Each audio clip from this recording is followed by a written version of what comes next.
शेतकऱ्यानं खळबळ नळीच्या साह्यानं अशुद्ध रक्त काढून पायाचा आजार दुरुस्त करून देतो म्हणत 50,000ची फसवणूक। कुणीतरी जादूटोना करून तुमचा पाय खराब केलाय, आपल्या अंतेंद्रिय शक्तीनं पायाचा आजार दुरुस्त करून देतो असा दावा वर्ध्यात भोंदू बाबाकडून केला जायचा।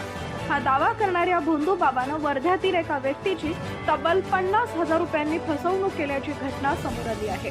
नळीच्या साह्यानं शरीरातील अशुद्ध रक्त तोंडानं ओढण्याचा ढोंगी प्रयोग करत ही फसवणूक केली गेली आहे। वर्धा पोलिसांनी या प्रकरणी तिघांना अटक केली आहे, तर नागरिकांनी अशा भोंदू बाबांपासून सावध राहण्याचं आवाहन देखील पोलिसांनी केले आहे।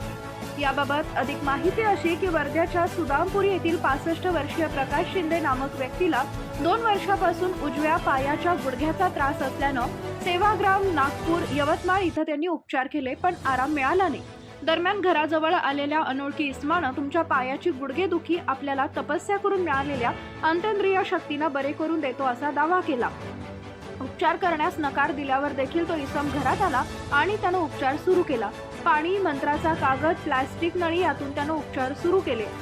ढोंग करत रबरी नळीनं शरीरातून काढलेल्या अशुद्ध रक्ताच्या प्रत्येक घोटाचा खर्च 2,500 रुपये असल्याचं सांगून 27 घोट काढण्यात आले। उपचारानंतर तब्बल 50,000 रुपये सदर व्यक्तीकडून उकळण्यात आले, पण उपचारादरम्यान शिंदे यांना आपण फसलो असल्याचं लक्षात आलं असे फुटले भोंदू टोळीचे बिंग। यानंतर दुसऱ्यांदा पुन्हा तशाच प्रकारच्या व्यक्ती त्यांच्या घराजवळ आला। त्यानं त्याच पद्धतीनं प्रयोग करत उपचार करण्याचा दावा केला। त्याच्यासोबत काही महिला देखील होत्या। यापूर्वीच फसवणूक झालेल्या प्रकाश शिंदे यांनी त्याला घरात घेत उपचाराची तयारी दाखवली आणि लागलीच पोलिसांना फोन करून बोलावून घेतले। फोनवर नातेवाईकही एकत्र झाले।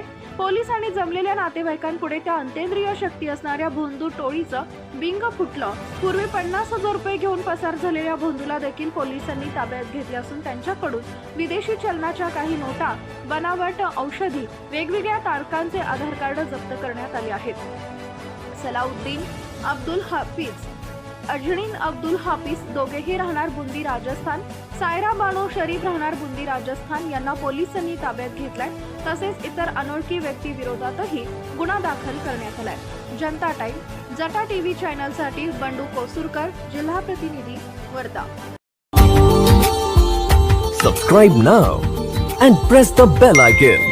Never miss an update.